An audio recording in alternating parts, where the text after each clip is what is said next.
ভিরান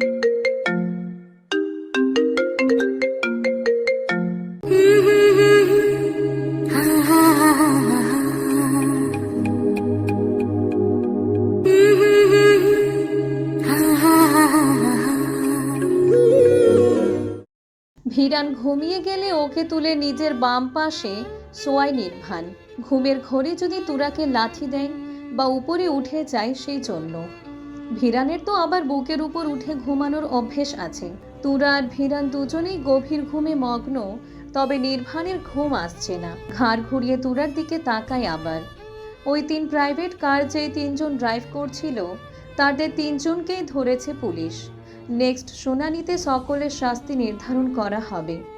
ওদের ধরার জন্য তুর্য আর নির্ভান অনেক দৌড়াদৌড়ি করেছে 2 দিন। বেপরোয়া গতিতে ড্রাইভ করে ওই একই দিনে ওরা আরও একটা অ্যাক্সিডেন্ট করেছিল। নির্ভান হাত বাড়িয়ে তুরার গালে হাত ছোঁয়ায়, একটু এগিয়ে কাঁধ হয়ে জড়িয়ে ধরে আলতো হাতে, একটু ঝুঁকে পড়ে ওষ্ঠ ছোঁয়ায় তুরার মৃদুর গালে। নির্ভান নিজেকে যতই শক্ত দেখানোর চেষ্টা করুক না কেন, তুরার এই অবস্থা ওকেও ভেতর থেকে ভেঙে ফেলেছে। কিছুক্ষণ পর তুরাকে ছেড়ে দিয়ে ভিরানের দিকে ঘুরে শোয়। ভিরানকে বুকে আগলে ধরে চোখ বন্ধ করে নেয়। সকালে অফিসে যেতে হবে। এই কয়েকদিন মনের ভুলেও অফিসে যায়নি। সকালে ভিরানের ঘুম ভাঙে আগে। চোখ বন্ধ রেখে কিছুক্ষণ মোড়ামুড়ি করে, চোখ মেলে তাকায়, ঘাড় ঘুরিয়ে নিজের 2 পাশে তাকায়। বাবাকে দেখতে পেলেও তুরাকে দেখতে পায় না। তাড়াহুড়ো করে শোয়া থেকে উঠে বসে। ও তো মাঝখানে ছিল, তাহলে নির্ভান মাঝখানে গেল কিভাবে? আর ও এই পাশে আসলো কিভাবে? নির্ভানকে ধাক্কা দিয়ে বলে, পাপা, আমাকে এই পাশে এনেছো কেন? ছেলের এক চিৎকারে নির্ভানের ঘুম চাঙ্গে। তুরার দিক থেকে দ্রুত ছেলের দিকে ফেরে শোয়া থেকে উঠে বসতে বসতে বলে, কি হয়েছে পাপা? আমি তো মাঝখানে ছিলাম, তুমি আমাকে এই পাশে এনেছো কেন? নির্ভান তুরার দিকে তাকায়। তুরা ঘুম জড়ানো চোখ দুটো দিয়ে ওদের দুজনের দিকে তাকিয়ে আছে। ভিরানের চিৎকার শুনে ওরও ঘুম ভেঙে গেছে। নির্ভান ছেলেকে কোলে নিয়ে বলে, তুমি নিজেই ঘুমের ঘোরে আমার উপর দিয়ে এই পাশে চলে এসেছো। মিথ্যা বলছো তুমি। মিথ্যে বলবো কেন? সত্যিই বলছি, তুমি ঘুমের ঘোরে আমার বুকের উপরে উঠে গিয়েছিলে, তারপর আবার বুকের উপর থেকেই নেমে এই পাশে শুয়েছিলে। তাহলে আমাকে আবার মাঝখানে নামনি কেন? আমি ভেবেছি তুমি আর মাঝখানে যাবে না। ভিরান আবার কিছু বলতে তার আগেই নির্ভান ওকে নিয়ে বেড থেকে নামতে নামতে বলে, সকাল হয়ে গেছে, ফ্রেশ হয়ে খাবার খেয়ে কিন্ডারগার্টেনে যেতে হবে। আমি যাব না তুরাকে ছেড়ে। মা হয় তোমার, অনেকদিন হয়ে গেছে কিন্ডারগার্টেনে যাও না। তোমার টিচাররা বারবার কল করে আমাকে।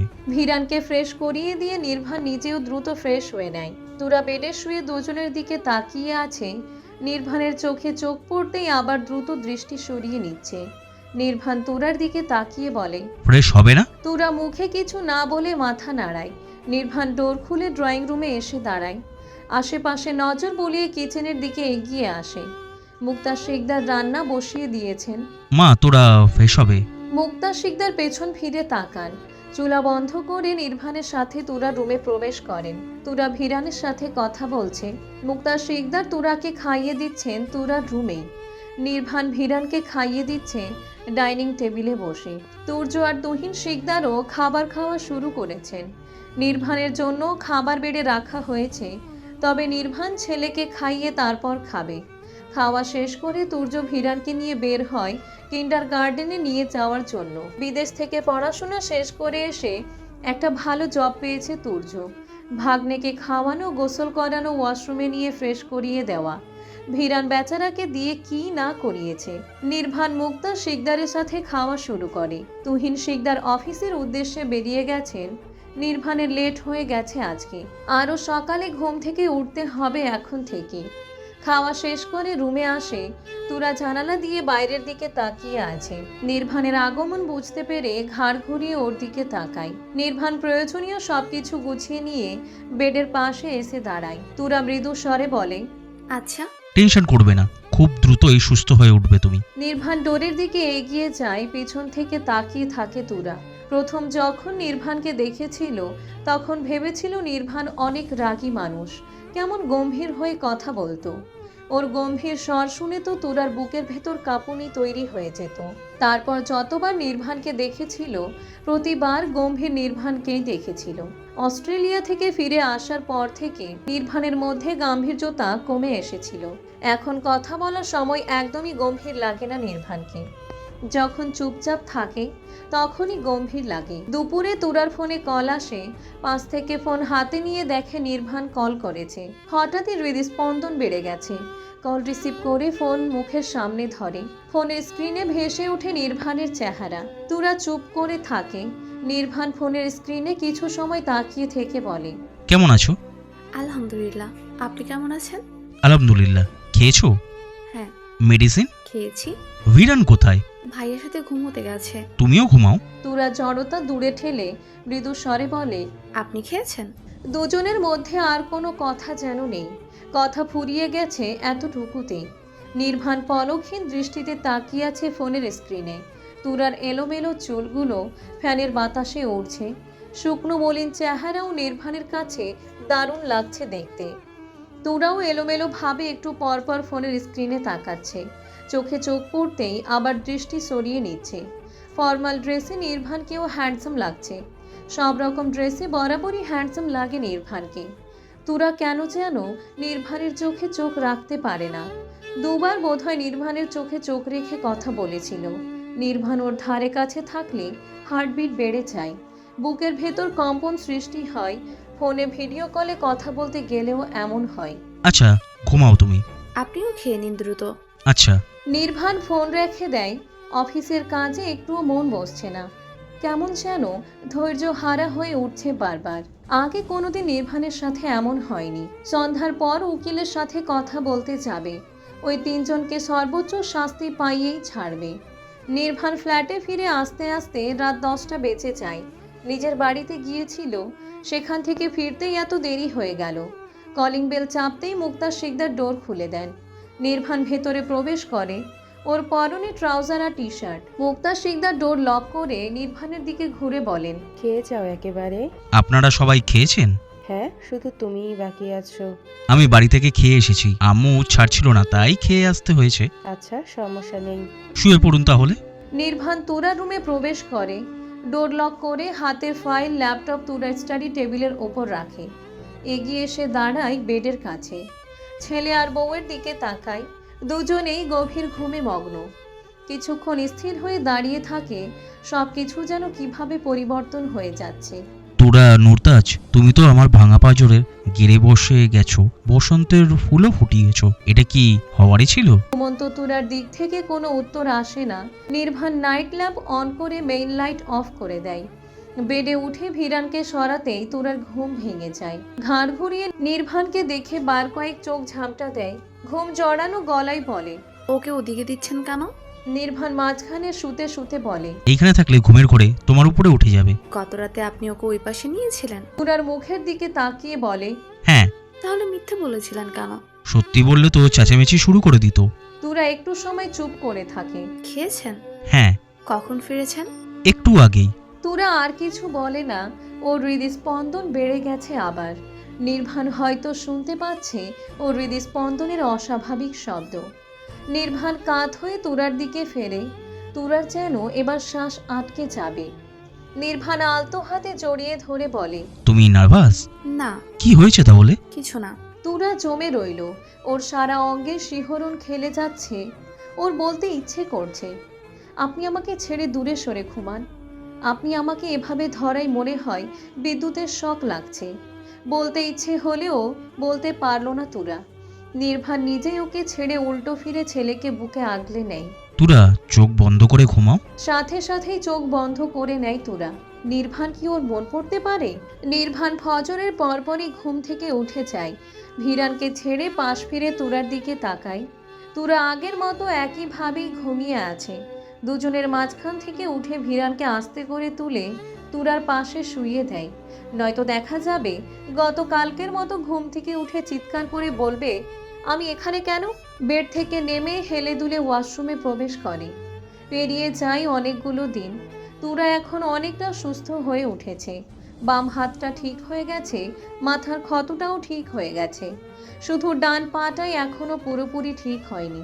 ঠিক হলেই কৃত্রিম পা বানাতে দেবে। পুরা এখন একা একাই শোয়া থেকে উঠে বসতে পারে, একা একা শুতেও পারে, নড়াচড়াও করতে পারে, বেডের এপাশ থেকে ওপাশে একা একাই যেতে পারে। ভিরান এখনো প্রায় সময় আম্মু না ডেকে তুরা বলে ডেকে ওঠে। তুরা ডাকার অভ্যাস কিছুতেই পরিবর্তন করতে পারছে না নির্ভান। নির্ভান আর তুরার সম্পর্ক সেই আগের মতোই রয়ে গেছে এখনো। নির্ভান তুরার কাছাকাছি আসলেই তুরা নার্ভাস হয়ে যায়। যতই নিজেকে স্বাভাবিক রাখার চেষ্টা করুক, পারে না। নির্ভান ওর কাছে আসলে বা জড়িয়ে ধরলে কি যেন হয় ওর। অদ্ভুত অনুভূতিতে শরীর শিরশির করে ওঠে। লজ্জাবতী গাছের ন্যায় নুইয়ে যায়, গাল দুটো লাল আভাই ছেয়ে যায়। নির্ভানের অবশ্য ভালোই লাগে তুরাকে এভাবে লজ্জা পেতে দেখে, আর লজ্জা দিতেও বেশ ভালো লাগে। আজ স্পেশাল একটা দিন, নির্ভান আর তুরার বিয়ের রিসেপশন পার্টি আয়োজন করা হয়েছে চৌধুরী বাড়িতে। অস্ট্রেলিয়া থেকে বিভা ওর মেয়ে আর হাজবেন্ড এসেছে। ইতালি থেকে ভিরানের নানা নানি এসেছেন। ভিরানের মামা ব্যস্ত, তাই সে আসেনি। তুরা এই মুহূর্তে বসে আছে পার্লারে, ওকে সাজানো হচ্ছে পার্টির জন্য। ওর পাশে বসে আছে ভিরান, তাকিয়ে আছে তুরার দিকে। ফেয়ারি টেল কুইনের মতো সাজানো হচ্ছে কিনা সেটাই দেখছে। তুরার গাউন ভিরান নিজে পছন্দ করেছে, হোয়াইট বারবি গাউন পরার পর থেকে তুরাকে সত্যি সত্যি রূপকথার রানীর মতো লাগছে। নির্ভান মাত্র এসে পার্লারের ভেতর প্রবেশ করে। ভিরানকে তৈরি করিয়ে তুরার সাথে পার্লারে রেখে গিয়েছিল নিজে তৈরি হয়ে আসার জন্য। তুর্য অপেক্ষা করছে পার্লারের ভেতর বসে। নির্ভান তুর্যের পাশে এসে বসে। নির্ভানের পরনে হোয়াইট স্যুট প্যান্ট, ভিরানের পরনেও তাই। দুই বাপ বেটা সেম ড্রেস পরেছে, গেট আপ ড্রেস আপ একই রকমের দুজনের। বেশ সময় নিয়ে সাজানো হয় তুরাকে, মেকআপ আর হেয়ার স্টাইল কমপ্লিট। সব শেষে তুরা মাথায় পরিয়ে দেওয়া হয় হোয়াইট স্টোনের ক্রাউন। তুরাকে এবার পুরোপুরি ফেয়ারি টেল কুইনের মতোই লাগছে, এক বিন্দু কমতি নেই কোথাও। ভিরান খুশি হয়ে চেয়ার থেকে নেমে তুরার হাত ধরে বলে, তুরা, তোমাকে একদম ফেরি টেলের কুইনের মতো লাগছে। তুরা মিষ্টি করে হাসে। ভিরান দ্রুত রুম থেকে বেরিয়ে গিয়ে বাবাকে ডেকে নিয়ে আসে। তুরা ডোরের দিকেই তাকিয়েছিল। নির্ভান তুরাকে দেখে স্থির হয়ে দাঁড়িয়ে যায়। ওর দৃষ্টি স্থির হয় তুরার দিকে। আশেপাশের কোনো কিছুই যেন আর খেয়াল নেই। ভাবতেই পারেনি তুরাকে এই সাজে এত বেশি ভালো লাগবে। ওর ধারণা কল্পনার বাইরে ছিল তুরার এই রূপ।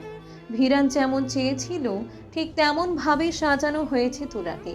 ভিরান বাবার হাত ঝাঁকিয়ে বলে, পাপা, তুরাকে নিয়ে চলো। নির্ভান নিজেকে স্বাভাবিক করে এগিয়ে এসে কোনো কথা ছাড়াই তুরাকে পাজা কোলে তুলে নেয়। তিনজন একসাথে এগিয়ে যায় ডোরের দিকে। পেমেন্ট করা হয়েছে আগেই। পার্লারে থাকা সকল মানুষ তিনজনের দিকে তাকিয়ে আছে। তুর্য বসা থেকে উঠে ওদের সাথে বাইরের দিকে এগিয়ে যায়। পেছন থেকে তখনও তাকিয়ে আছে সবাই, কানাকানি করছে এটা ওটা। তুরার ভাগ্য নিয়ে কথা বলছে। মেয়েটার ভাগ্য আসলেই অনেক ভালো। তুরাকে নিয়ে গাড়িতে উঠে বসে নির্ভান, ওর পাশে বসে ভিরান। তুর্য ফ্রন্ট সিটে উঠে বসে। গাড়ি ছুটে চলে চৌধুরী বাড়ির দিকে। তুরা লজ্জায় নির্ভানের দিকে তাকাচ্ছে না, ঘাড় ঘুরিয়ে বাইরের দিকে তাকিয়ে আছে। ভিরান ননস্টপ বাবা আর মামার সাথে কথা বলছে, মায়ের রূপের প্রশংসা করছে দুজনের কাছে। আম্মু, এদিকে তাকাও। তুরা ঘাড় ঘুরিয়ে তাকায়। বলো। এদিকে তাকিয়ে থাকো। তুর্য মুচকি হেসে ওঠে। নির্ভান নিজেও মৃদু হেসে ওঠে। ওর বাম হাতের মুঠোয় তুরার ডান হাতটা শক্ত করে ধরে রাখা। তুরা মুখ তুলে তাকাতেই দেখে নির্ভান ওর দিকে তাকিয়ে আছে। দ্রুত গতিতে মাথা নত করে নেয় তুরা। নির্ভান সকলের অগোচরে বাম হাতটা তুরার পেছন দিক দিয়ে কোমরে চেপে ধরে নিজের আরও কাছে টেনে আনে। আরেকটু চাপ প্রয়োগ করলেই তুরা নির্ভানের ভেতরে ঢুকে যাবে বোধহয়। তুরার হাঁসফাঁস লাগছে। নির্ভানের হাত দ্রুত সরিয়ে দেওয়ার চেষ্টা করে। নির্ভান হাত সরায় না। তুরার অস্বস্তি বোধ হচ্ছে ভীষণ। সামনেই বড় ভাই বসে আছে, দেখে ফেললে কি হবে। তুরা মনে মনে চাইছে ভিরান যেন নির্ভানকে ডাকে, কিন্তু ভিরান ডাকছে না। ও চুপ করে বসে থেকে কি যেন ভাবছে এখন।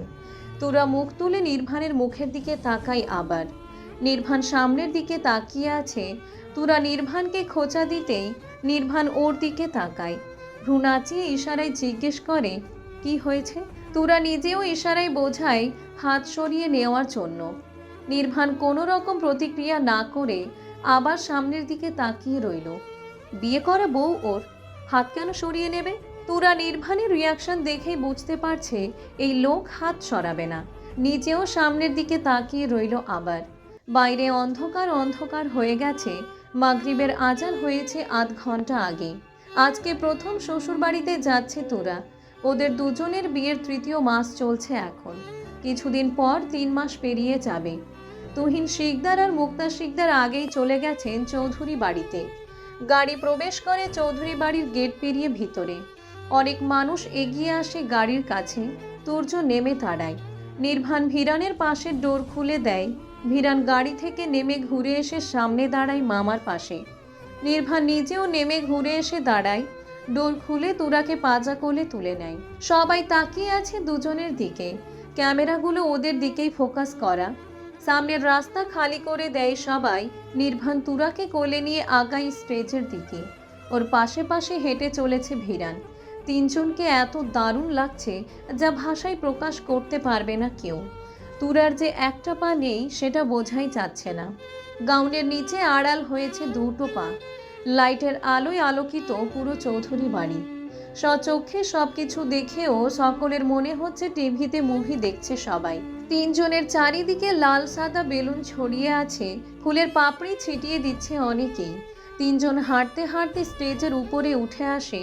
নির্ভান তুরাকে বসিয়ে দেয়, নিজেও বসে ছেলেকে কোলে নিয়ে। ভিরান তুরার এক হাত ধরে রাখে। সামনে দাঁড়িয়ে থাকা সকলে তিনজনের দিকে তাকিয়ে আছে। পরপর শুধু ক্যামেরা ক্লিক হচ্ছে আর ফ্ল্যাশ লাইটের আলো চোখে মুখে লাগছে। তুরা লজ্জায় জড়সড় হয়ে আছে।